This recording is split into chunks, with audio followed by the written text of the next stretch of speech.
Hello everyone, welcome to Sai generation. आज हम लोग 1000 क्वेश्चन जो कि बाल विकास और एजुकेशन से रिलेटेड है इनको देखेंगे। ये जो क्वेश्चन है ये बहुत ज़्यादा इम्पॉर्टेंट है। ये क्वेश्चंस आपके आने वाले नेट के एग्ज़ाम में, सी टेट के एग्ज़ाम में, टेट के एग्ज़ाम में, DSSB, ये जो सारे साइकोलॉजी से रिलेटेड एग्ज़ाम्स हैं उन सारे एग्ज़ाम्स में बहुत ज़्यादा हेल्प करने वाले हैं।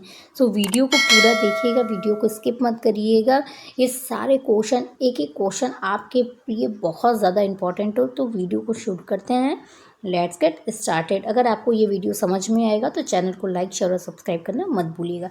सो पहला क्वेश्चन जो है वो कि आपकी लर्निंग और ट्रेनिंग से है। क्वेश्चन ये है कि प्रशिक्षण एवं अनुभव के द्वारा व्यवहार में होने वाले परिवर्तन को अधिगम यानी कि लर्निंग कहते हैं। ये जो स्टेटमेंट है, ये जो कथन है, ये किसने कहा है? ये जो कथन है किसने दिया है, या ये जो डेफिनेशन है किसने बोला है? तो ये जो डेफिनेशन है ये गेट्स ने दिया है, कॉल्विन ने दिया है, स्किनर दे दिया है, या फिर प्रेसी ने दिया है। तो प्रशिक्षण एवं अनुभव के द्वारा व्यवहार में होने वाले परिवर्तन को, स्थायी परिवर्तन को लर्निंग कहा जाता है। ये जो स्टेटमेंट है इसे गेट्स ने प्रपोज किया है।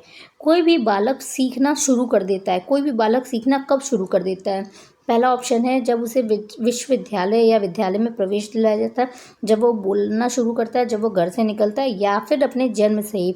तो इसका सही आंसर ये होगा जब वो विद्यालय से उसको प्रवेश दिलाया जाता है, या बोलना शुरू करता है, या घर से निकलता है। इसका सही आंसर ये होगा कि जब वो जन्म लेता है, जब वो इस दुनिया में आता है, वो उस दिन से ही सीखना शुरू कर देता है।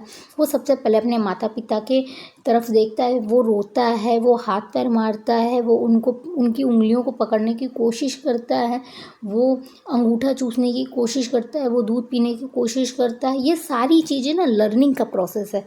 तो वो जब से जन्म लेता है, जब वो दुनिया में आता है, वो तब से ही सीखना शुरू कर देता है। अब सेकंड, ये थर्ड क्वेश्चन है, क्षमता के विकास का दूसरा नाम है। क्षमता के विकास का दूसरा नाम क्या है? क्षमता यानी होता है आपका स्किल डेवलपमेंट, के स्किल के विकास यानी कि स्किल की डेवलपमेंट को क्या कहा जाता है? इसका दूसरा नाम क्या है? अनुभव, जिसे कि एक्सपीरियंस कहते हैं, परिपक्वता जिसे कि मैच्योरिटी कहते हैं, शारीरिक विकास जिसे कि फिजिकल डेवलपमेंट कहते हैं, या फिर कौशल विकास। तो कौशल विकास ही इसका जो है सही आंसर होगा। इसे ही स्किल डेवलपमेंट कहा जाता है। क्षमता के विकास यानी कि स्किल के डेवलपमेंट को क्या कहा जाता है? इसे कौशल विकास कहा जाता है।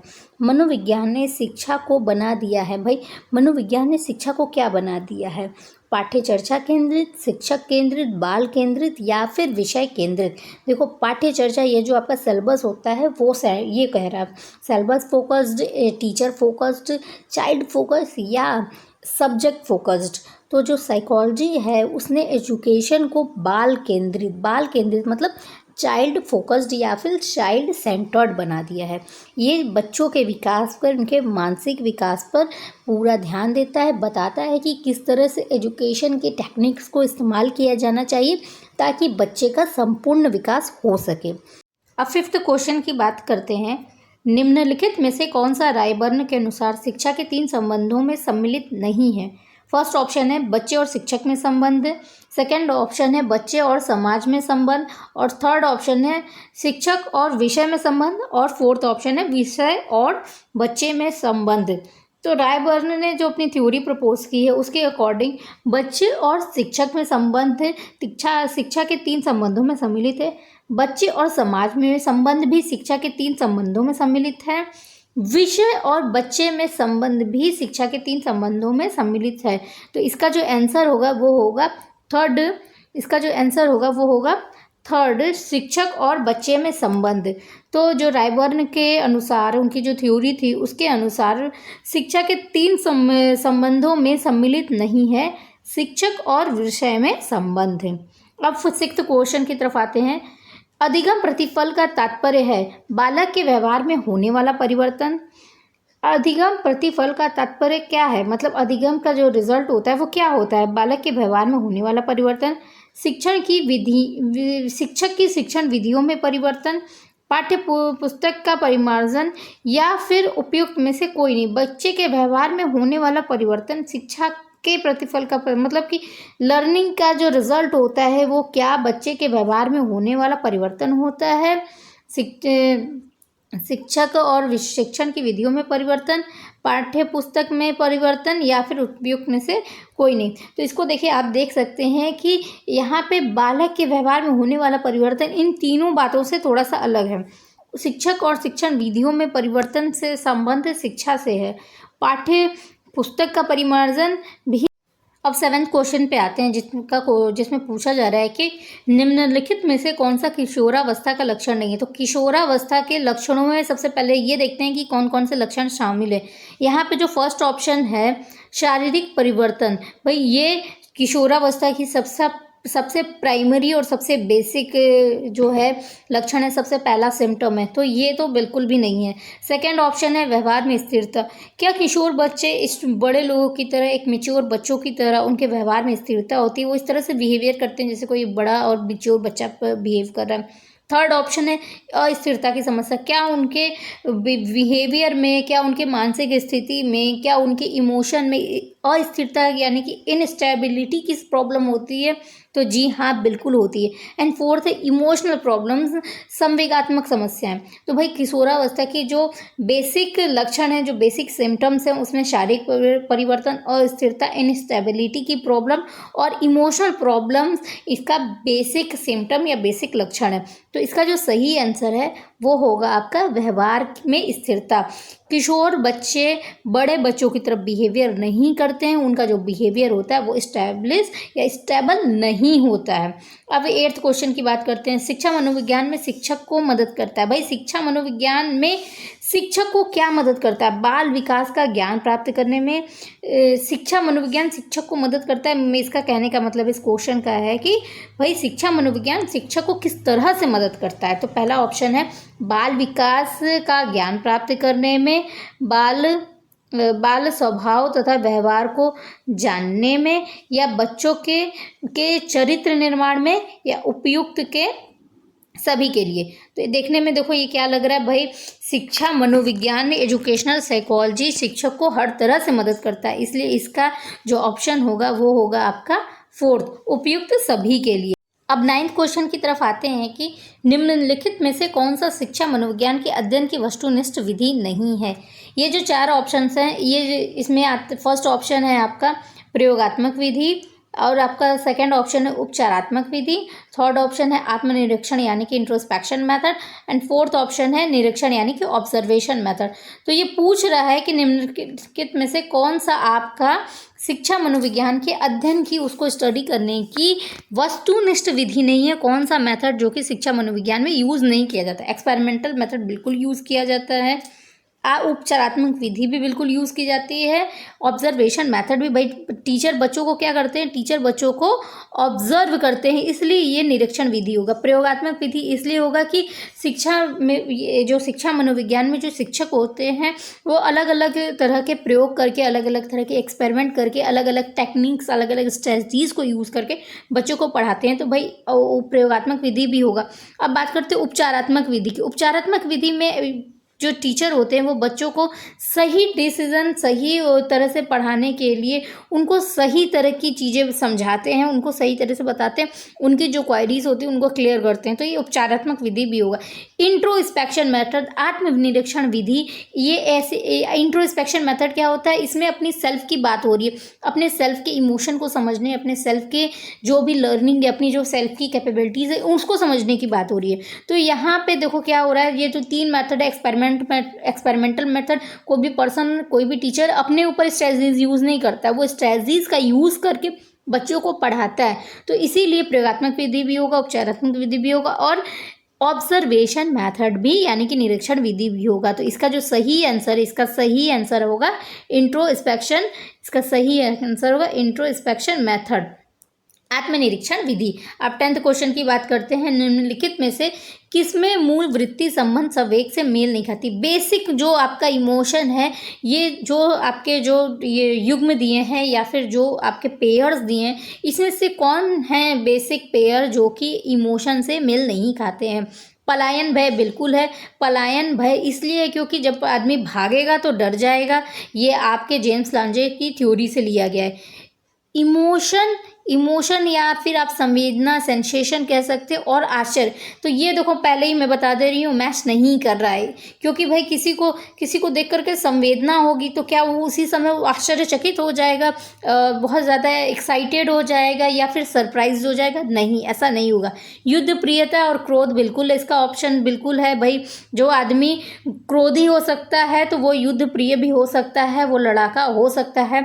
लड़ाका इन द सेंस यहाँ पे बात हो रही है कि भाई अगर आदमी गुस्सा करेगा तो वो लड़ाई कर सकता है, अगर आदमी डर जाएगा तो वो भाग सकता है। देखो यहाँ पे ये चीज़ है ना, यहाँ क्रोध पहले आता है, युद्ध प्रियता बाद में आता है। ऐसा नहीं है कि आदमी युद्ध प्रिय है यानी कि उसको लड़ाई करने का मन हो रहा है तो इसलिए वो गुस्सा हो रहा है।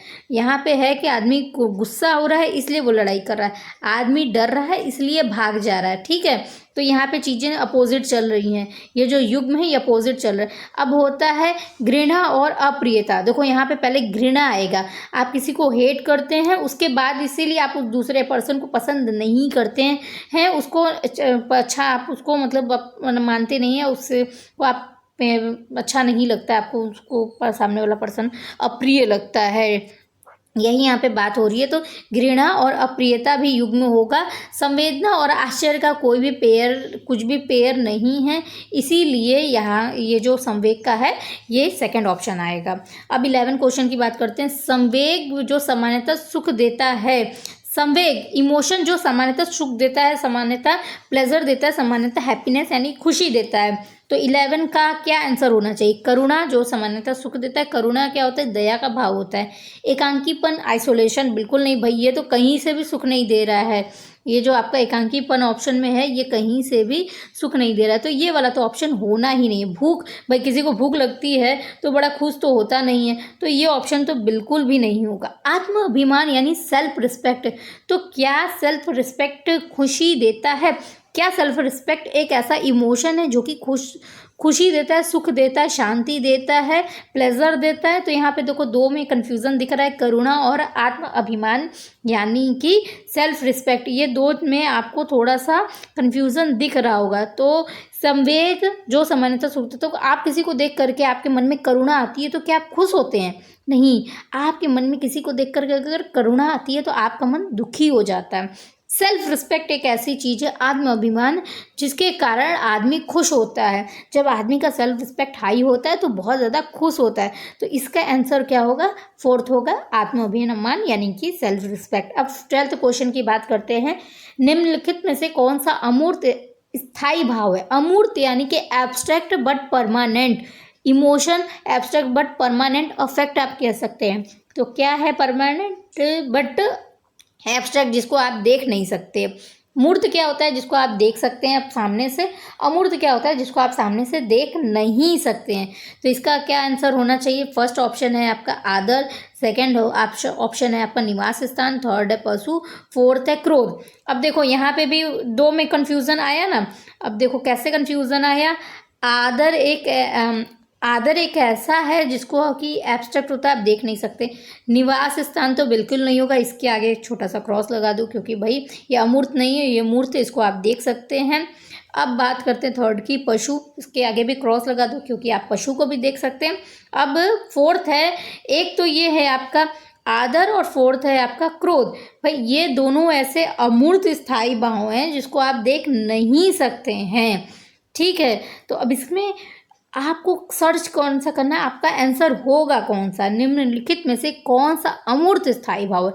अमूर्त स्थायी भाव, स्थायी भाव का मतलब कि परमानेंट भाव। तो क्रोध क्या होता है? वो कभी भी परमानेंट नहीं होता है। आप हमेशा किसी एक पर्सन से गुस्सा नहीं हो सकते हैं, आप हमेशा गुस्सा नहीं रह सकते हैं।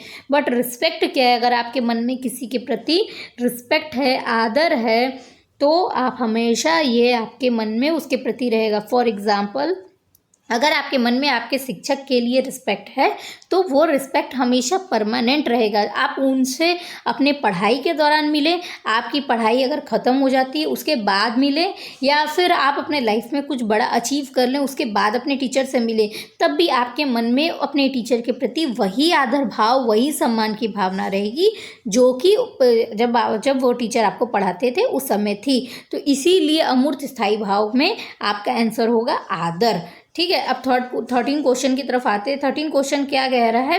13 क्वेश्चन कह रहा है किसी दुखी व्यक्ति को सहानुभूति के 2 शब्द कहना किसका उदाहरण है? भाई यहाँ जिसका उदाहरण, बट यहाँ पे होना चाहिए किसका उदाहरण।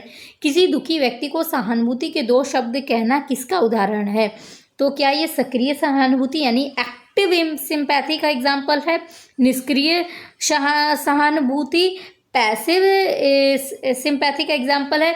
व्यक्तिगत सहानुभूति क्या पर्सनल सिंपैथी का एग्जाम्पल, या उनमें से कोई नहीं? देखो सिंपैथी से रिलेटेड पूरा एक वीडियो है जिसमें सिंपैथी के टाइप्स वगैरह बताए गए हैं, आप उसको देख लेना समझने के लिए। बट यहाँ पे मैं आंसर बता दे रही हूँ। यहाँ पे ये जो करुणा के 2 शब्द कहना पैसिव सिंपैथी का एग्जाम्पल होगा। ये क्यों होगा, इसके लिए आपको वो वीडियो देखना पड़ेगा। उसमें मैंने बताया है कि एक्टिव सिंपैथी क्या होती है और पैसिव सिंपैथी क्या होती है। अब 14 क्वेश्चन की तरफ आते हैं। किसी व्यक्ति के विकास के संबंध में क्या सही नहीं है? व्यक्ति के विकास के संबंध में क्या सही नहीं, मतलब कि किसी पर्सन के डेवलपमेंट के संबंध में, पर्सनैलिटी डेवलपमेंट, चाहे पर्सनल डेवलपमेंट ले लो या पूरा ओवरऑल पर्सन का डेवलपमेंट ले लो, इसके संबंध में क्या सही नहीं है? फर्स्ट ऑप्शन है यह जन्म से मृत्यु तक जारी रहता है। देखो यहाँ पूछ रहा है सही नहीं है, तो बट जन्म से मृत्यु तक जारी रहता है, भाई ये बिल्कुल सही है। सेकंड ऑप्शन है वृद्धि विकास का हिस्सा है, ये भी बिल्कुल सही है। भाई अगर डेवलपमेंट शुरू हो जाती है, आदमी जब से जन्म लेता है, बच्चा जब से जन्म लेता है, तो जब तक उसकी मृत्यु नहीं हो जाती, उसके शरीर में चाहे आप उसका इमोशन देख लो, चाहे इंटरनल चाहे एक्सटर्नल देख लो, चाहे शारीरिक चेंजेस देख लो, चाहे इमोशनल चेंजेस देख लो, तो वो होता ही रहता है। तो वृद्धि विकास का हिस्सा है, तो ये आंसर जो है ये ऑप्शन है, यहाँ पे ये एप्लीकेबल नहीं है, ये यूज़ नहीं होगा। थर्ड क्या है? परिवर्तनों को देखा जा सकता है और मापा जा सकता है। आपको ऐसा लगता है कि जो भी बॉडली चेंजेस हो रहे हैं, जो भी इमोशनल चेंजेस हो रहे हैं, जो भी चेंजेस पर्सन के अंदर हो रहे हैं, क्या उनको देखा जा सकता है और मापा जा सकता है? जी हाँ, आप चेंजेस को देख नहीं सकते हैं, आप माप नहीं सकते। एक देखो, एक ये हो गया कि भाई उसकी एज बढ़ रही है, बच्चा बड़ा हो रहा है, इसको आप देख सकते हैं। इमोशंस जो होते हैं वो किसी टाइम पे कुछ और रहते हैं, किसी टाइम पे कुछ और रहते हैं, वो चेंज होते रहते हैं, तो इसीलिए इन इमोशंस को मापा नहीं जा सकता। आप ये कह सकते हो कि एक टाइम पे कोई पर्सन जो है बहुत खुश है, एक टाइम पे पर्सन दुखी है, एक टाइम पे बहुत सीरियस है, एक टाइम पे बहुत जॉयफुल है। ये चीज़ें होती हैं, ये चेंजेस आते हैं, बट ये चेंजेस स्टेब्लिश नहीं होते, मतलब स्टेबल नहीं होते हैं, एक जगह पे स्थिर नहीं रहते, ये चेंज होते रहते हैं। तो इसीलिए परिवर्तनों को मापा नहीं जा सकता। तो इसका जो सही आंसर होगा वो थर्ड ऑप्शन होगा, परिवर्तनों को देखा जा सकता है और मापा जा सकता है। जी नहीं, आप परिवर्तनों को देख तो जरूर सकते हैं बट माप नहीं सकते हैं, तो इसका सही आंसर होगा 13। अब बात करते हैं 15 क्वेश्चन की। देखिए वीडियो बहुत इंपॉर्टेंट है, इससे आपको बहुत ज़्यादा जानकारी मिलेगी, इसलिए वीडियो को पूरा देखिएगा। स्टैनले हॉल के अनुसार किशोर वर्तमान की शक्ति और भावी आशा को प्रस्तुत करता है। ठीक है भाई, ये ठीक है। किशोरावस्था बड़े संघर्ष, तनाव, तूफान तथा विरोध की अवस्था है, ये बात भी बिल्कुल सही है। जैसा मैंने भी किशोरावस्था के बारे में बताया था कि उनके अंदर क्या क्या चेंजेस आते हैं, तो देखो संघर्ष, तनाव, तूफान, ये सारी चीज़ें आती हैं, और ये हॉल की थ्योरी के अनुसार यहाँ पे बात हो रही है। ऐसा नहीं है कि किशोरावस्था में ये सब चेंजेस आते हैं तो ये आंसर होना चाहिए, ऐसा बिल्कुल नहीं है। देखो किशोरावस्था में ये जो चेंजेस आते हैं ये उसकी बात करिए जो कि प्रॉपर हॉल की थ्योरी में इसको दर्शाया गया है। तो किशोरावस्था की में बड़े संघर्ष, तनाव, तूफान तथा विरोध की अवस्था है, बिल्कुल सही है। किशोरावस्था एक ज्वार है जो बालक की नसों में उठना शुरू होता है। ये बात देखो मुझे कोई लॉजिकल नहीं लगती है, इसलिए कि कोई भी जो साइकोलॉजिस्ट हैं इस तरह के शब्द नहीं बोलेंगे कि किशोरावस्था एक ज्वार है और जो बालक की नसों में उठना शुरू होता है, मुझे ऐसा नहीं लगता, तो ये ऑप्शन तो मेरे हिसाब से बिल्कुल नहीं है। फोर्थ ऑप्शन है किशोरावस्था बचपन से परिपक्वता की ओर गमन है। हाँ, ये बात हो सकती है कि भाई बचपन से जब बच्चा छोटा होता है धीरे धीरे उसके अंदर मैच्योरनेस आती है, फिर वो बड़ा होता है, बहुत सारी चीज़ें आती हैं, तो ये ऑप्शन माना जा सकता है। बट यहाँ पे ये ऑप्शन मानने वाली बात नहीं, यहाँ पे पूछा जा रहा है कि स्टैनले हॉल ने क्या कहा है किशोरावस्था के बारे में।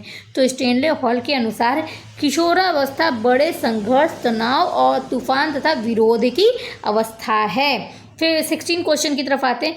निम्नलिखित में से कौन सी किशोरावस्था की विशेषता नहीं है, क्या क्वालिटीज़ किशोरावस्था की नहीं। देखो यहाँ पे किसी थ्योरी की बात नहीं कर रहा है कि इस थ्योरी के अनुसार, इस थ्योरी के अनुसार किशोरावस्था की क्या अवस्था नहीं है, एक जनरल बात कर रहा है। तो फिर देखो पहला ऑप्शन है आपका शारीरिक विकास। बिल्कुल ये किशोरावस्था की, जैसे मैंने पहले बताया कि बहुत बड़ी विशेषता है। बॉडीली डेवलपमेंट या बायोलॉजिकल डेवलपमेंट चेंजेस ये किशोरावस्था की विशेषता है ही। सेकेंड ऑप्शन है मानसिक विकास। बिल्कुल, अगर भाई शारीरिक विकास हो रहा है, मानसिक विकास नहीं हो रहा है, तो ऐसे बालकों को डाउन सिंड्रोम या किसी तरह के मेंटल डिसऑर्डर से ग्रस्त माना जाता है, उनको उससे सफर्ड माना जाता है। तो भाई शारीरिक विकास के साथ मानसिक विकास होना बहुत ज़रूरी है, तो ये भी किशोरावस्था की विशेषता है। अब थर्ड है समूह का महत्व। समूह का महत्व बिल्कुल है भाई, इसलिए समूह का महत्व है क्योंकि जो किशोर बच्चे होते हैं वो ग्रुप में रहना पसंद करते हैं। आप देखेंगे जो एडोलसेंट होते हैं या जो बच्चे होते हैं उनको क्या होता है, उनको ग्रुप में रहना बहुत अच्छा लगता है, उनको नई नई चीज़ों को एक्सप्लोर करना अच्छा लगता है, नए नए कपड़े पहनना, अपने फ्रेंड्स के साथ चिल आउट करना, बाहर घूमने जाना, इस तरह की चीज़ें पसंद आती है। तो ओवरऑल कहने का मतलब है कि भाई उनको समूह का महत्व पता होता है, उनको समूह में रहना बहुत अच्छा लगता है। फोर्थ ऑप्शन है तीव्र समायोजन, मतलब एक्टिव और बहुत एक्यूट समायोजन का मतलब होता है एडजस्टमेंट। तो भाई ये बिल्कुल ऑप्शन नहीं। भाई किशोर क्या होते हैं, यहाँ पे जैसा बताया गया था कि किशोरावस्था बड़े संघर्ष, तनाव और तूफान तथा विरोध की अवस्था है। तो आपको लगता है कि जहाँ एक पर्सन या एक साइकोलॉजिस्ट कह रहे हैं कि किशोरावस्था की ये विशेषताएं हैं, तो आपको लगता है कि जो किशोर है वो तीव्र समायोजन या एक्टिवली समायोजन या एडजस्टमेंट कर पाते होंगे। जी नहीं, तो इसका जो आंसर है वो फोर्थ होगा। अब 17 क्वेश्चन के बारे में बात करते हैं। थकावट और बीमारी जैसे कारक मुख्य रूप से प्रभावित करते हैं। तो थकावट और बीमारी जैसे कारक, जब बच्चा बहुत थक जाता है या फिर किसी कारण से बीमार पड़ जाता है, तो ऐसे कारक, ये जो दो कारक हैं, मुख्य रूप से क्या प्रभावित करते हैं? बच्चे के संवेगात्मक विकास को, बच्चे के शारीरिक विकास को, बच्चे के संकल्प की शक्ति को या बच्चे के आत्मविश्वास को। तो सबसे पहली बात, बच्चे का जो संवेगात्मक विकास होता है, इमोशनल डेवलपमेंट होता है, वो माता पिता, उनके जो पेरेंट्स होते हैं उनके कारण और उनके थ्रू होता है। जब पेरेंट्स बहुत ज़्यादा सपोर्टिव होते हैं, बच्चे को बहुत ज़्यादा मोटिवेट करते हैं, बहुत ज़्यादा मोटिवेटेड होते हैं, तो बच्चों का जो इमोशनल डेवलपमेंट होता है बहुत ज़्यादा स्ट्रॉन्ग होता है। बच्चे का शारीरिक विकास भी देखो क्या होता है, ये हेरिडिटी पे डिपेंड करता है। उसके बाद अगर आप देखें हेरिडिटी को अगर छोड़ करके देखें, तो आप जो माता पिता के द्वारा खान पान होता है या बच्चे के द्वारा जो खान पान होता है उसके द्वारा प्रभावित होता है। अब थर्ड क्या है, बच्चे की संकल्प की शक्ति को। संकल्प की शक्ति जो होता है, डिटर्मिनेशन जो होता है, जो बच्चा डिटरमाइन करता है कि मुझे क्या बनना है, क्या करना है, वो तो कोई भी कुछ भी कभी भी नहीं मतलब प्रभावित कर सकता है। तो बच्चे के संकल्प की शक्ति को तो प्रभावित नहीं कर सकते हैं थकावट और बीमारी जैसे कारक। आपने बहुत सारी ऐसे स्टडीज़ देखी होंगी, बहुत सारे लोगों की कहानी सुनी होंगी जिसमें वो बताते हैं कि किसी तरह की विकलांगता के बाद भी वो कितने ज़्यादा, उनकी जो संकल्प की शक्ति है कितनी दृढ़ थी, या फिर कितने बार भी, कितने अटैम्प्ट में भी, किसी एग्ज़ाम में फेल होने के बाद भी लोगों की संकल्प शक्ति इतनी ज़्यादा स्ट्रॉन्ग थी कि बीमारी या किसी तरह का फेल होना या कुछ भी उनकी संकल्प की शक्ति को प्रभावित नहीं कर पाया। तो फिर थकावट और बीमारी जैसे कारक क्या ही उखाड़ लेंगे। फोर्थ ऑप्शन है बच्चे के आत्मविश्वास को। देखो आत्मविश्वास होता है सेल्फ कॉन्फिडेंस।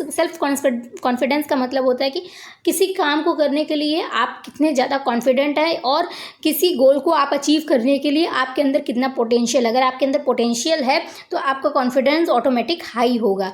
तो अब यहाँ पे थकावट और बीमारी जैसे कारक जो होते हैं वो बॉडीली होते हैं। इनको आप देख सकते हैं, इनको आप मतलब ये प्रभावित कर सकते हैं किस तरह की चीज़ों को, बच्चे के शारीरिक विकास को। तो इसका जो आंसर होगा सेकंड होगा। अब 18 बात करते हैं सीखना विकास की प्रक्रिया है। ये किसने कहा है? सीखना विकास की प्रक्रिया है, इसमें सबसे बड़ा रोल जो है वुडवर्थ का है। तो इसीलिए इसका फर्स्ट ऑप्शन होगा, इसका जो आंसर होगा वो वुडवर्थ होगा। तो सीखना क्या है? विकास की प्रक्रिया है और ये इसका सही आंसर वुडवर्थ है। 19 क्वेश्चन की बात करते हैं। निम्नलिखित में से कौन सा सीखने के संबंध में सही नहीं? सीखने के संबंध में सही नहीं है। सीखना कुछ नया करना बिल्कुल सही है। सीखना अनुभव का संगठन होता है। ये भी बिल्कुल सही है, क्योंकि अनुभव के आधार पे ही व्यवहार में होने वाले स्थायी परिवर्तन को सीखना कहा जाता है। तो सेकंड ऑप्शन भी होगा, ये नहीं तो हो ही नहीं सकता। सीखना बिना किसी उद्देश्य के भी हो सकता है। अब देखो ये हो रहा है वॉलेंट्री और इनवॉलेंट्री लर्निंग की। तो भाई कभी कभी कुछ चीज़ें ऐसी होती हैं कि हम लोग ना चाहते हुए भी सीख जाते हैं, बट ये कहना कि सीखना बिना किसी उद्देश्य के भी हो सकता है, जैसा कि मैंने अभी बताया कि इनवॉलेंट्री और इनवॉलेंट्री लर्निंग की बात हो रही है। कभी कभी हम लोग किसी कारण या किसी पर्पस से भी सीखते हैं, कुछ चीज़ें हम लोग बिना पर्पस के भी सीख जाते हैं। तो इसका आंसर क्या होगा? इसका आंसर होगा थर्ड, सीखना बिना किसी उद्देश्य के भी हो सकता है। अब 20 क्वेश्चन की बात करते हैं। निम्नलिखित में से कौन सा अधिगम का एक मुख्य थॉर्नडाइक का नियम है? देखो थॉर्नडाइक ने 3 नियम दिए हैं: उपयोग का नियम, अभ्यास का नियम, मनोवृत्ति का नियम, आत्मीकरण का नियम। ये तीनों ऑप्शन हैं।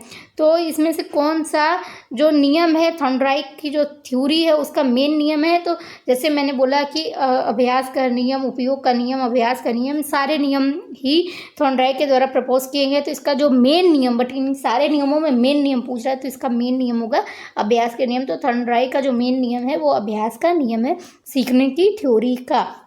अब 21 क्वेश्चन की बात करते हैं। निम्नलिखित में से कौन सा प्रभावी अधिगम का अवरोधक नहीं है? प्रभावी मतलब इफेक्टिव लर्निंग का अवरोधक नहीं है, इफेक्टिव लर्निंग को ब्लॉकेज नहीं करता है, बोल रहा है। ये नहीं कह रहा है कि इफेक्टिव लर्निंग को ब्लॉकेज करता है। प्रेरणा का अभाव, ऑफ कोर्स ये इफेक्टिव लर्निंग को ब्लॉकेज करता है। अगर पर्सन मोटिवेटेड नहीं होगा, इंस्पायर्ड नहीं होगा किसी काम को करने के लिए, तो भाई लर्निंग होना बहुत मुश्किल है। तो प्रेरणा का अभाव, देखो क्वेश्चन ध्यान से पढ़ना। निम्नलिखित में से कौन सा प्रभावी अधिगम का अवरोधक नहीं है, ब्लॉकेज नहीं करता है? ये कह रहा है कि भाई इंस्पायर करता है, उसको अवरोधित नहीं करता है। तो प्रेरणा का अभाव बिल्कुल अवरोधित करता है। जीवन से न जुड़ना, ये भी बिल्कुल प्रभावित कर सकता है। क्योंकि कैसे प्रभावित करता है? भाई जो अपनी लर्निंग करना ही नहीं चाहता है, जो चीज़ें हैं उसको सीखना ही नहीं चाहता है, नई चीज़ों को जोड़ना ही नहीं चाहता है तो अपने लाइफ में, तो कैसे कुछ कर पाएगा? तो ये ऑप्शन भी है।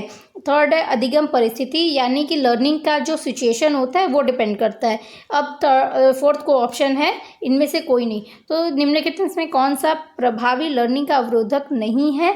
अधिगम परिस्थिति। जी हाँ, अधिगम परिस्थिति लर्निंग की जो कंडीशंस होती हैं वो अधिगम को प्रभावित नहीं करती हैं, अधिगम का अवरोधक नहीं है।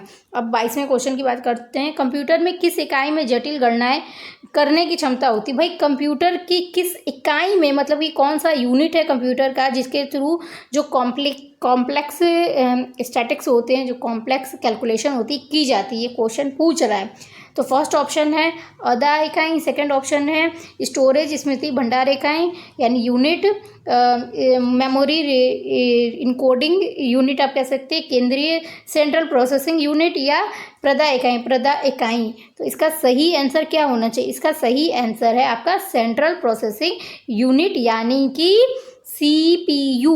जी हाँ, सेंट्रल प्रोसेसिंग यूनिट को इंग्लिश में CPU कहा जाता है, और इसी के थ्रू जितने भी कॉम्प्लेक्स कैलकुलेशन होती है की जाती है। और CPU कितना ज़्यादा इंपॉर्टेंट है, जिनको भी कंप्यूटर के बारे में नॉलेज है वो इसको बहुत अच्छे से समझते हैं। अब बात करते हैं 23rd क्वेश्चन की, जिसमें पूछा जा रहा है निम्नलिखित में से कौन सी शिक्षण अधिगम सामग्रियों से संबंधित एक गतिविधि सहायक सामग्री नहीं है? तो वो बोल रहा है सामग्री नहीं है। तो देखो पहला ऑप्शन है आपका ओवरहेड प्रोजेक्टर की बात हो रही है जो कि सर के ऊपर होता है। नाटक यानी कि एक्ट, या फिर आप ड्रामा कर सकते हैं, प्रदर्शन कह सकते हैं, क्षेत्र भ्रमण। भाई ये तीनों चीज़ों से तो पर्सन सीखता है ना। नाटक यानी ड्रामा जब स्टेज पे हो रहा हो, या आजकल के टाइम पे ड्रामा के थ्रू सिखाया जाता है, नई नई चीज़ों को बताया जाता है, लोगों की समस्याओं से, जनता की समस्याओं से लोगों को, टीचर मतलब जो वहाँ के ग्रामीण के क्षेत्र के जो भी रिसोर्स पर्सन होते हैं उन लोगों को अवगत कराया जाता है। जो भी उनके गांव में मंत्री आ रहे हो या कोई भी आ रहा हो, उनके ज़िले में आ रहे हो, तो उन लोगों को अवगत कराया जाता है नाटक के थ्रू कि हमारे यहाँ का ये ट्रेडिशन है या फिर हमारे यहाँ की ये समस्याएं हैं। तो बिल्कुल ये लर्निंग की सामग्री है। प्रदर्शन भी यानी कि एक्सपोज करना या कि कोई चीज़ प्रदर्शित करना, ये भी बिल्कुल लर्निंग की सामग्री है। क्षेत्र भ्रमण यानी फील्ड आप कह सकते हैं, भ्रमण कह सकते हैं। तो ये भी बिल्कुल सीखने की एक गतिविधि है। ओवरहेड प्रोजेक्टर कहीं से भी नहीं है, तो यही आपका सही आंसर है। ओवरहेड प्रोजेक्टर ये सामग्री नहीं है। अब बात करते हैं कक्षा कक्ष में संप्रेषण यानी कि कम्युनिकेशन के कितने प्रकार होते हैं। शाब्दिक अंतःक्रिया, अशाब्दिक अंतःक्रिया या एक और दो, दोनों। तो भाई इसका आंसर दोनों होगा, एक और दो दोनों। इसका आंसर है थर्ड। अब बात करते हैं अनुदेश का प्रणाली उपागम है। अनुदेशन का प्रणाली उपागम क्या है। अनुदेशन का प्रणाली उपागम है शिक्षक केंद्रित, बाल केंद्रित, कक्षा कक्ष केंद्रित या समस्या केंद्रित। तो हमेशा याद रखिएगा अनुदेशन का प्रणाली उपागम प्रॉब्लम फोकस्ड होता है, समस्या केंद्रित होता है। तो इसका सही आंसर होगा समस्या केंद्रित, प्रॉब्लम फोकस्ड। अब 26 क्वेश्चन की तरफ आते हैं। समूह विधियों द्वारा सीखने का उदाहरण है। ग्रुप टेक्निक्स के थ्रू सीखने का उदाहरण है क्या है। वाद विवाद। वाद विवाद मतलब कि ये जो हम लोग डिबेट कंपटीशन होता है उसकी बात कर रहा है, डिबेट की बात कर रहा है। वाद विवाद विधि। कार्यशाला यानी कि वर्कशॉप की बात कर रहा है, वर्कशॉप मेथड। थर्ड होता है विचार गोष्ठी, जिसमें आपसे सेमिनार वगैरह होता है जिसको विचार गोष्ठी कहा जाता है हिंदी में, तो इसकी बात कर रहा है। बट फोर्थ क्या है, ये सभी तो बिल्कुल ये सारी समूह के मतलब एक ग्रुप्स के थ्रू सीखने का उदाहरण है, तो ये ऑप्शन होगा। इसका जो आंसर है वो फोर्थ होगा, ये सभी। समूह लर्निंग क्या होती है, समूह मेथड्स क्या होते हैं। ये सारे मेथड समूह की मतलब ग्रुप की लर्निंग के थ्रू होते हैं। ये सारे मेथड ग्रुप लर्निंग के हैं। वाद विवाद जैसे कि हम लोग डिबेट कंपटीशन होता है, डिबेट कर सकते हैं, वर्कशॉप हो सकते हैं, इस सब में ये सारी चीज़ें पर्सन क्या होता है एक ग्रुप में अटेंड करता है, इसलिए लर्निंग का एक एग्जाम्पल है, ग्रुप लर्निंग का एग्जाम्पल है। अब 27 क्वेश्चन की तरफ आते हैं जिसमें पूछा जा रहा है समायोजन के संदर्भ में निम्नलिखित में से क्या सही नहीं है। देखो ये कह रहा है कि क्या सही नहीं है, तो फर्स्ट ऑप्शन है ये संतुलन प्रदान करता है। देखो समायोजन का मतलब ही होता है संतुलन, एडजस्टमेंट या बैलेंसिंग, तो फर्स्ट ऑप्शन बिल्कुल भी नहीं होगा। ये बिल्कुल सही है कि समायोजन का मतलब ही होता है बैलेंसिंग और एडजस्टमेंट। सेकंड ऑप्शन है ये समस्या का समाधान करता है, बिल्कुल समायोजन का मतलब ही होता है प्रॉब्लम सॉल्विंग, तो ये भी ऑप्शन नहीं होगा, ये भी आंसर नहीं होगा। थर्ड है यह निरंतर चलने वाली प्रक्रिया नहीं है।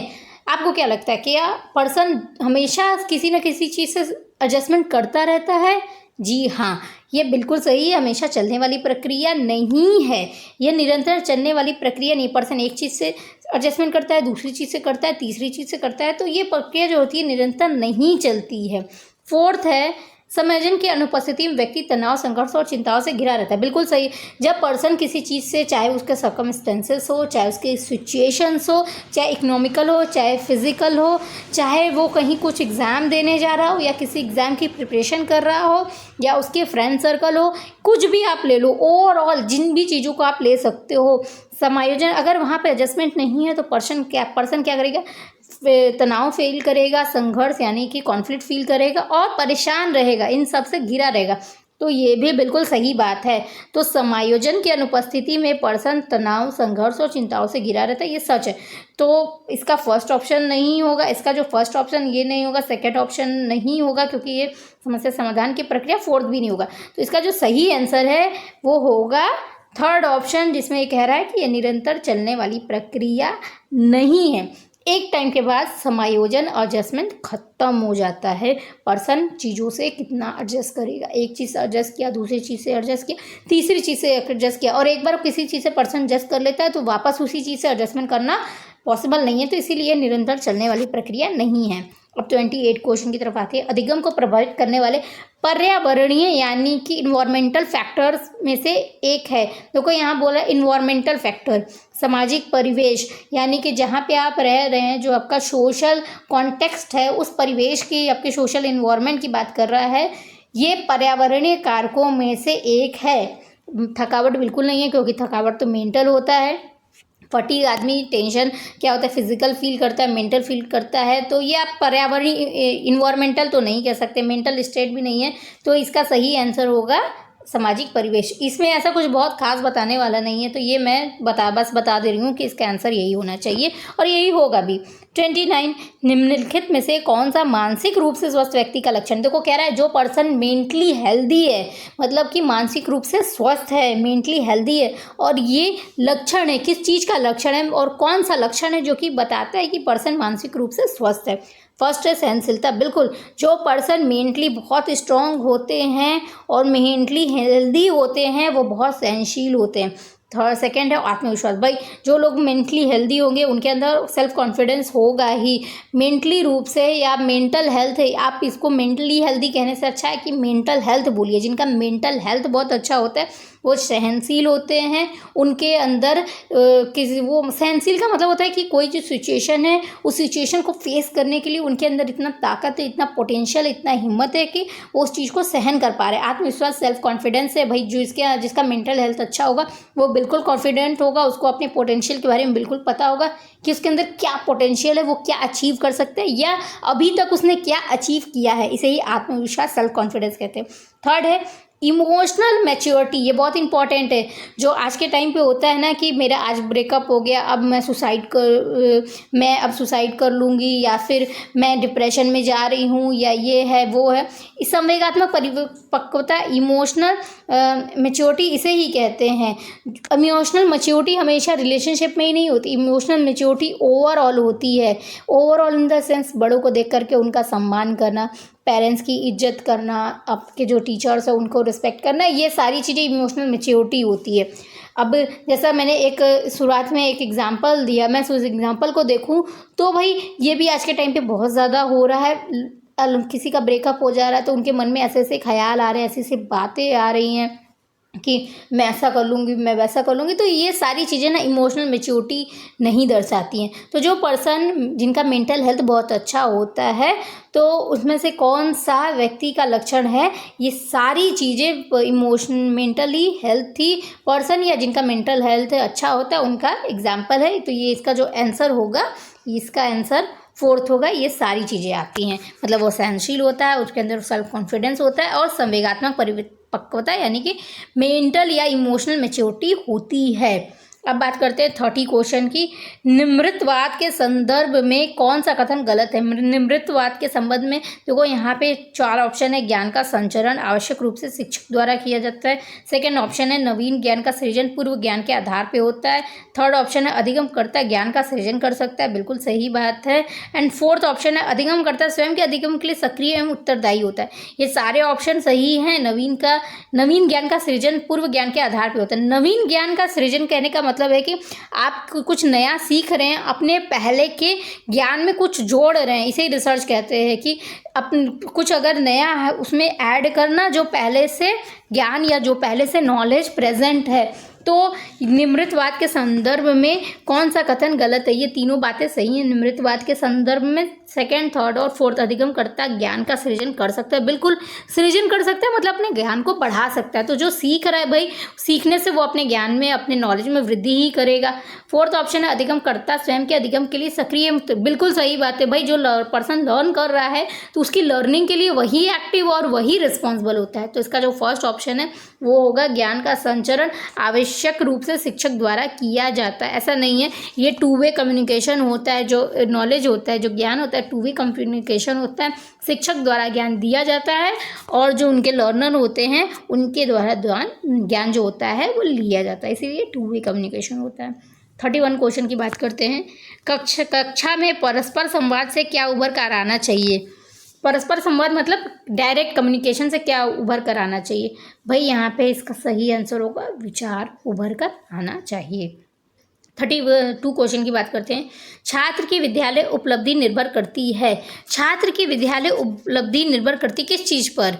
छात्र की विद्यालय स्वयं, प्रत्यय, बुद्धि, रुचि, अभिप्रेरणा पर। रुचि, बुद्धि, अभिप्रेरणा लिंग पर। अभियोग्यता यानी एप्टीट्यूड होता है। बुद्धि, अभिप्रेरणा जाति यानी कास्ट पर। और फोर्थ रुचि, बुद्धि, शारीरिक बनावट, अभिप्रेरणा। तो क्या छात्र की विद्यालय उपलब्धि निर्भर करती है? स्वयं प्रत्यय, बुद्धि, रुचि और अभिप्रेरणा। ये जो सेकंड, थर्ड और फोर्थ ऑप्शन है ना, यहाँ पे देखो ये नहीं कह रहा है कि निर्भर नहीं करती है। नहीं करती ना तो ये तीनों ऑप्शन आ जाते हैं, सेकंड, थर्ड और फोर्थ, क्योंकि ये तीनों कहीं से मिल ही नहीं खाते। रुचि मतलब इंटरेस्ट होता है, बुद्धि मतलब इंटेलिजेंस होता है, अभिप्रेरणा मोटिवेशन, एंड लिंग सेक्स। भाई सेक्स और ये सब चीज़ों का क्या ही मेल। तो इसका जो सही आंसर है वो है फर्स्ट स्वयं प्रत्यय। स्वयं प्रत्यय मतलब होता है स्वयं खुद का आइडेंटिफिकेशन, सेल्फ आइडेंटिफिकेशन।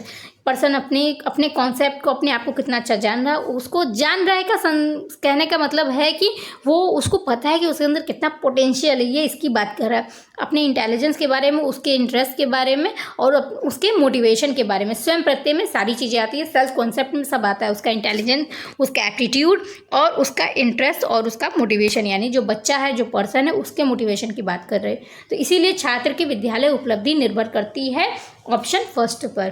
33 क्वेश्चन की बात करते हैं, जिसमें कहा जा रहा है बुद्धि का 2 फैक्टर थ्योरी सबको पता है, स्पीयरमैन ने दिया है, तो मैं इसके बारे में ज़्यादा नहीं बताऊंगी, बस बोल देती हूँ स्पीयरमैन ने दिया ना, आपको पता है मुझे लगता है। अब बात करते हैं 34 क्वेश्चन की, जिसमें पूछा जा रहा है संप्रेषण का कार्य है।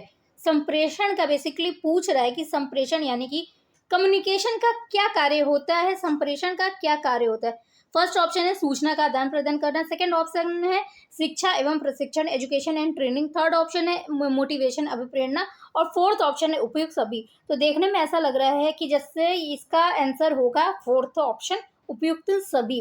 देखो, मैंने शुरुआत में ही बताया कि ये जो संप्रेषण यानी कि कम्युनिकेशन होता है, ये 2 वे होता है। ऐसा नहीं है कि सिर्फ एक पर्सन बोल रहा है और दूसरा पर्सन बोल रहा है। जब एक पर्सन बोलना खत्म करता है तो दूसरा पर्सन जो होता है वो भी अपनी बात रखता है। अगर आप किसी सेमिनार में देखें, किसी क्लास में देखें, इवन दो यहाँ तक कि आप किसी कॉन्फ्रेंस में भी देखेंगे, तो जब जो वक्ता होता है, जो स्पीकर होता है, अपनी बात रख लेता है, उसके बाद वो क्या करता है, उसके बाद वो जो ऑडियंस रहती है उनसे पूछता है कि क्या आपकी कोई क्वेरीज है, क्या आपके कुछ क्वेश्चंस है, तो मैं उसका आंसर देता हूँ। तो इसीलिए याद रखिएगा, कम्युनिकेशन जो होता है हमेशा 2 वे होता है। तो यहाँ पे ये जो बोल रहा है कि कम्युनिकेशन का कार्य है, तो इसका सही आंसर होगा फोर्थ ऑप्शन उपयुक्त सभी। सूचना का आदान प्रदान करना, शिक्षा एवं प्रशिक्षण, थर्ड ऑप्शन है अभिप्रेरणा यानी कि मोटिवेशन।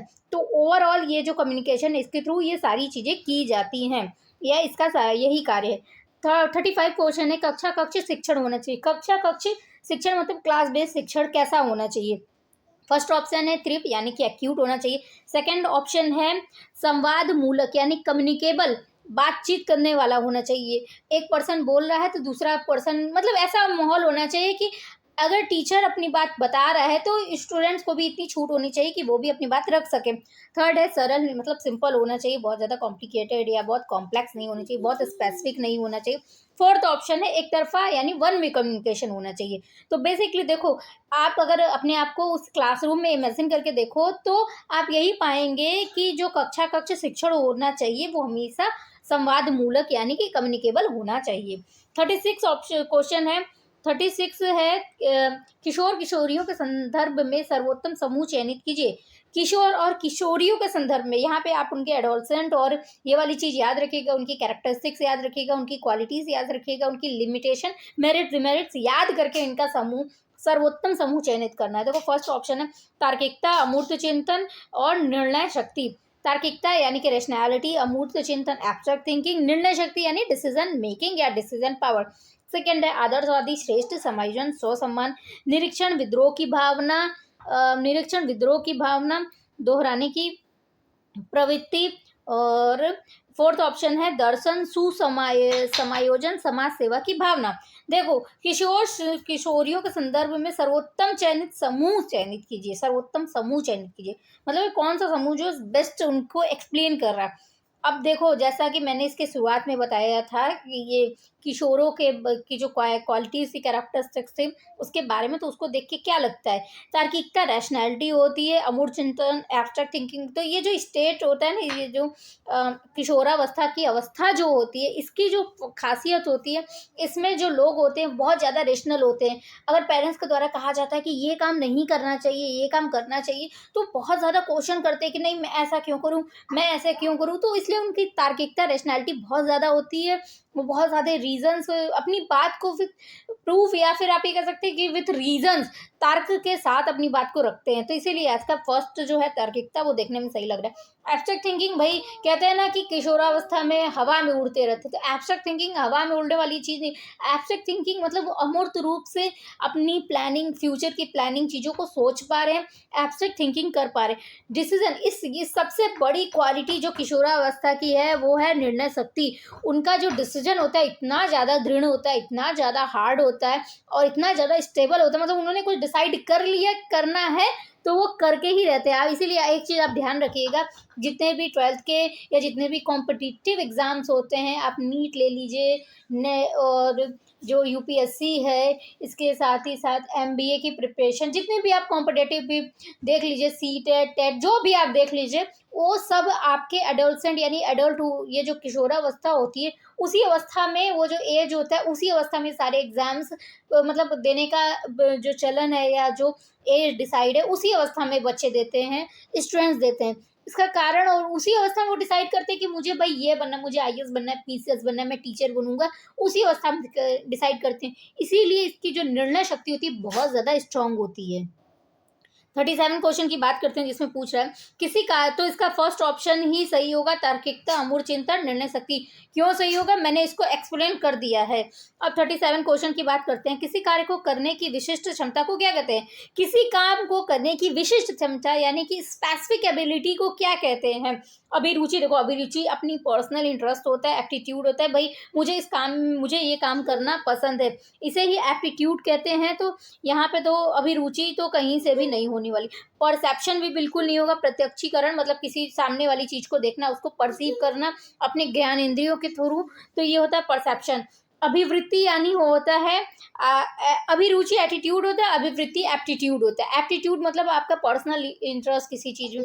देखो रुचि, अभिरुचि और अभिवृत्ति में डिफरेंस होता है। अभिरुचि मतलब आपको किसी चीज में बहुत ज्यादा इंटरेस्ट है, आपको ड्राइंग करना अच्छा लगता है। एप्टीट्यूड मतलब आपका जो इंटरनल इंटरेस्ट है या फिर आपकी जो क्वालिटीज है, आपका एप्टीट्यूड ऐसा है कि आपको ड्राइंग करना अच्छा लगता है और आप पेंटर। अच्छा लगना और बड़े होकर के पेंटर बनने में डिफरेंस होता है। तो अगर आपका एप्टीट्यूड, आपके अंदर वो क्वालिटीज हैं कि आप पेंटर बन सकते हैं, अगर आपका साथ में इंटरेस्ट है तो भी, तो ठीक है, यही डिफरेंस होता है किसी कार्य को करने की विशिष्ट क्षमता को। इन तीनों में से तो कुछ नहीं कहते भाई, परसेप्शन तो एकदम नहीं है, इसको काट दो यहाँ पे।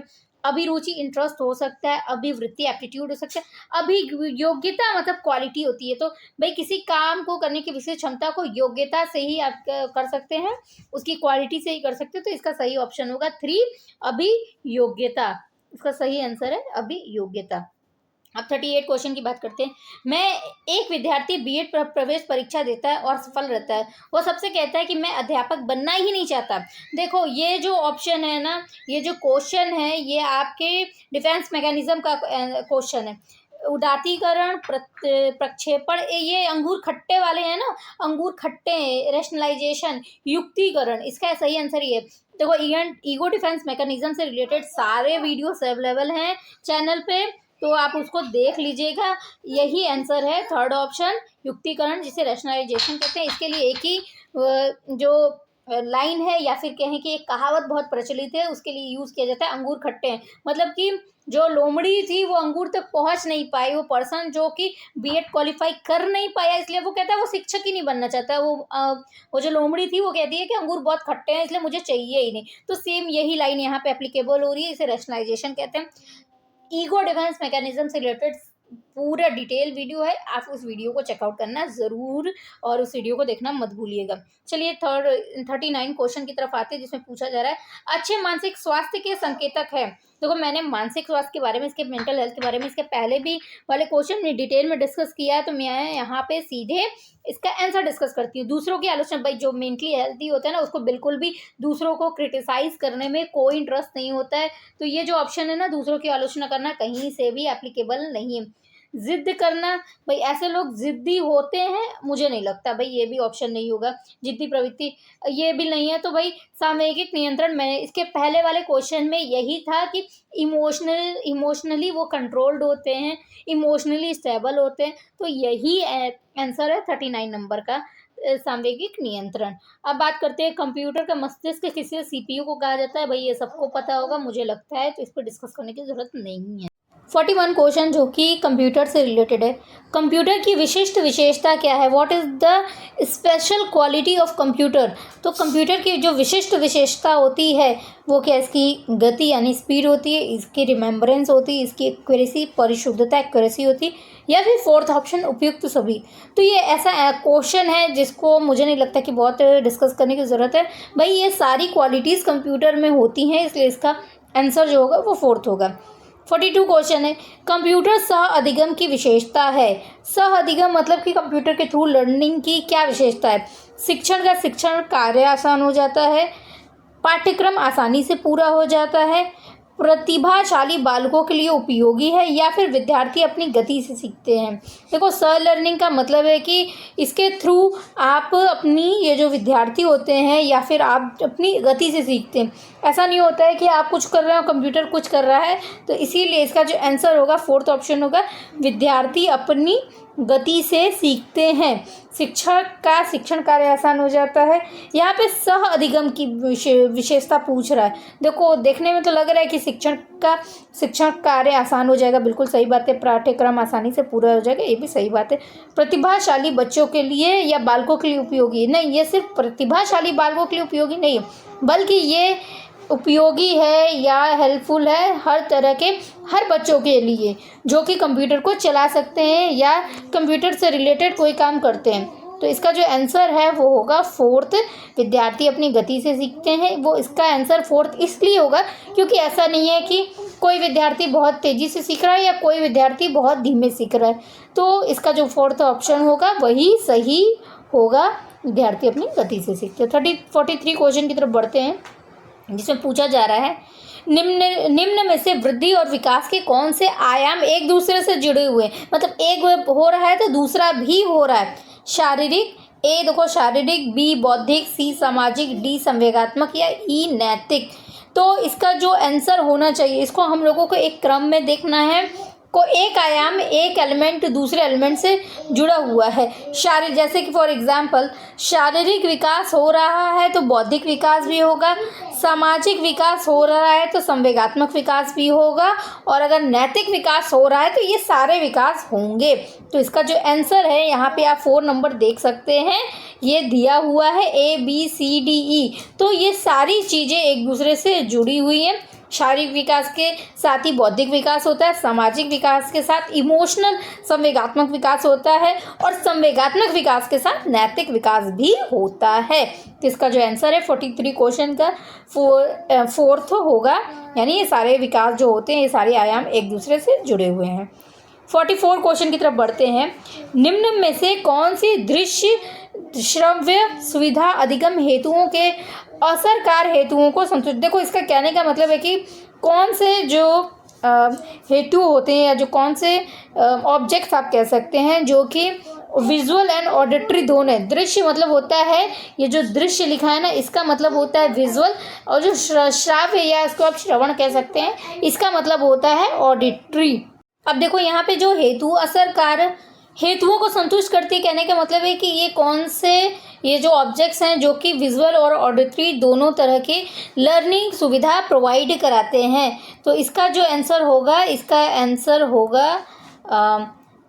जो आंसर होगा, ये थोड़ा सा गड़बड़ हो जा रहा है, ठीक है। इसका जो आंसर होगा वो होगा रेडियो, बिल्कुल होगा। टेप रिकॉर्डर, बिल्कुल। देखो, रेडियो क्या है, ऑडिटरी है, टेप रिकॉर्डर भी ऑडिटरी में आएगा। स्थिर चित्र जो हैं वो आपके विजुअल होंगे, स्थिर चित्र विजुअल होंगे, और टेलीविज़न भी आपका विजुअल होगा। तो एक तरह से ये चारों चीज़ें, ये चारों objects visual and auditory learning में हेल्पफुल होते हैं। तो इसका आंसर जो होगा वो 4th होगा।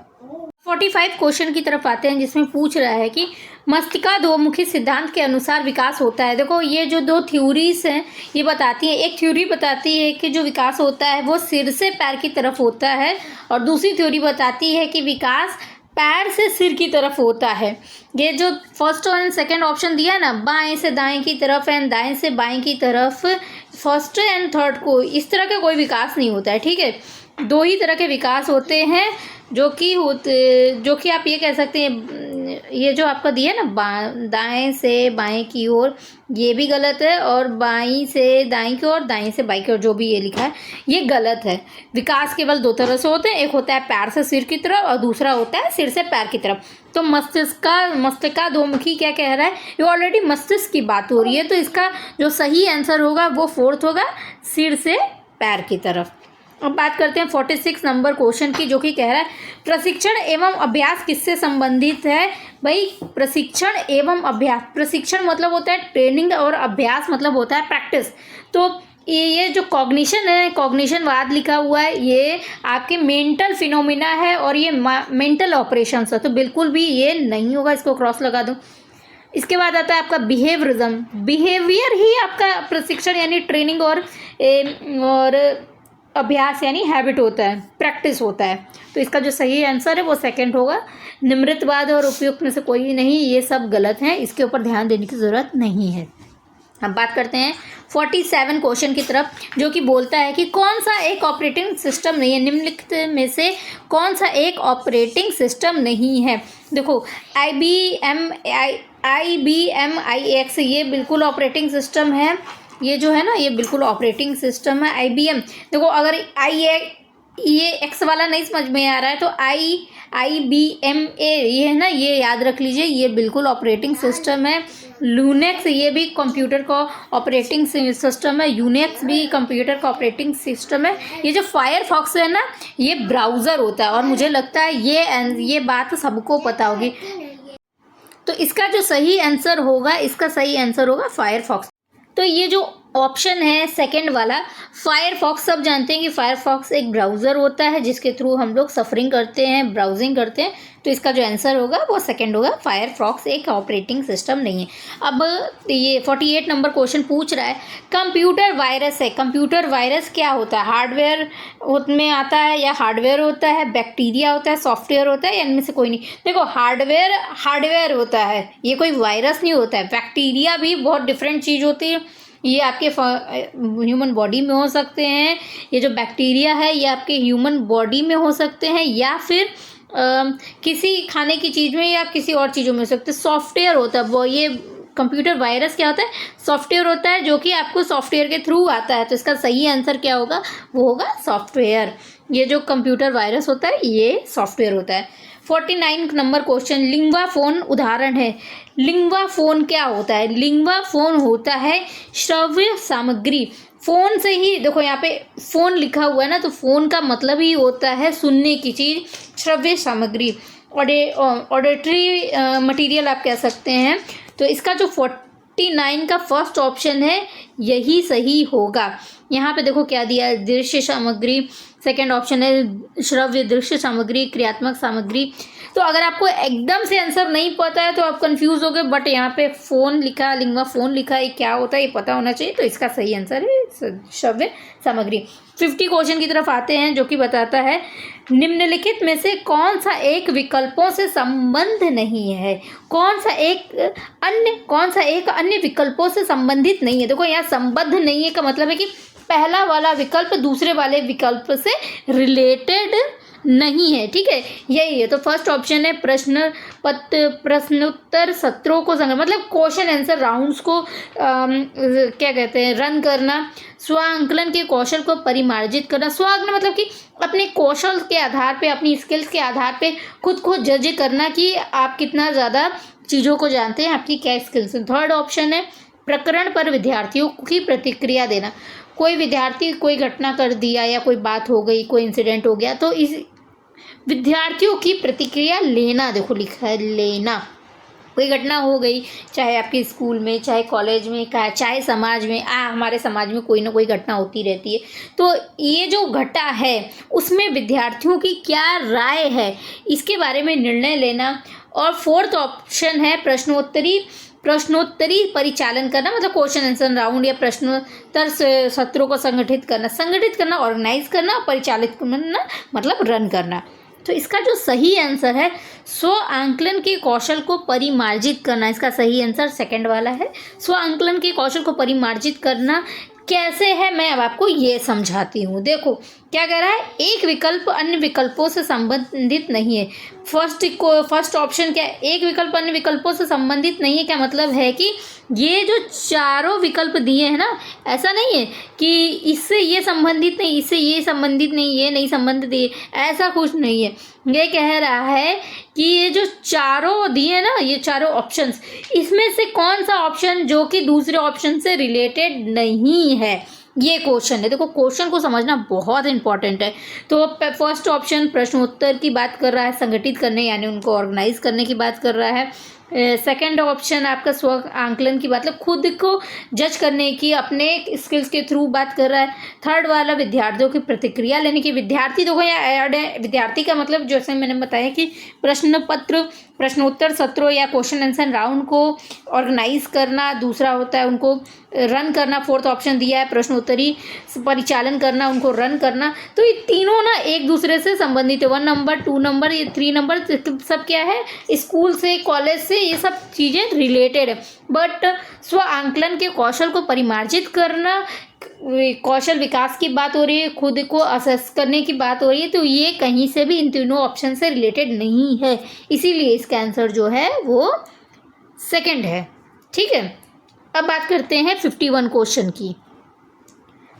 निर्देशन एवं अधिगम के बीच समानता। निर्देशन मतलब होता है कि गाइड करना, अधिगम मतलब होता है लर्निंग। तो देखो क्या समानता है, दोनों छात्र केंद्रित हैं। ठीक है, दोनों ही विषय वस्तु केंद्रित हैं। ठीक है, दोनों पृष्ठपोषण एवं पाठ्य विश्लेषण पर बल देते हैं, ये भी ठीक है। या उपयुक्त में से कोई नहीं है। अब ऐसा तो नहीं है पहला वाला भी लग रहा है, सेकंड वाला भी लग रहा है, थर्ड वाला भी लग रहा है, तो कौन सा होगा। तो यहाँ पे देखो मेन पूछ रहा है कि ये निर्देशन यानी गाइडेंस एंड लर्निंग के बीच समानता है, कौन सी एक ऐसी समानता है जो कि दोनों को एक दूसरे से, यानी कि निर्देशन और गाइडेंस को एक दूसरे से क्या करती है, जोड़ती है, इसको प्लस करती है। ठीक है, तो दोनों छात्र केंद्रित हैं। देखो देखने में लग रहा है ना कि दोनों ही छात्र केंद्रित हैं, दोनों ही विषय वस्तु केंद्रित होते हैं, दोनों ही पृष्ठ पोषण एवं पाठन बल देते हैं। बट आंसर क्या होगा, आंसर देखो है आपका फर्स्ट वाला, दोनों छात्र केंद्रित हैं। देखो इसमें समानता इसलिए है और फर्स्ट ऑप्शन इसलिए क्योंकि निर्देशन एवं अधिगम को एक दूसरे से कौन जोड़ते हैं, दोनों छात्र केंद्रित है। दोनों निर्देशन को अधिगम से छात्र केंद्रित होने की वजह से एक को दूसरा से जोड़ा जाता है। तो आज की वीडियो के लिए इतना ही। बाकी के जो क्वेश्चंस हैं वो मैं नेक्स्ट वीडियो में डिस्कस करूँगी। ये वीडियो ऑलरेडी बहुत लंबा हो चुका है चूँकि क्वेश्चंस बहुत ज़्यादा हैं, सो थोड़ा कंफ्यूजिंग हो सकता है। नेक्स्ट वीडियो में फिर नेक्स्ट माइंडसेट के साथ, नेक्स्ट रिफ्रेशमेंट के साथ मिलेंगे। एक बात बहुत इंपॉर्टेंट है, देखिए वीडियो बहुत लंबा हो गया और बच्चे जो हैं देखते नहीं हैं, और ये सारे क्वेश्चन बहुत ज़्यादा इंपॉर्टेंट है, इसलिए बाकी के जो क्वेश्चंस हैं मैं वो नेक्स्ट वीडियो में डिस्कस करूँगी।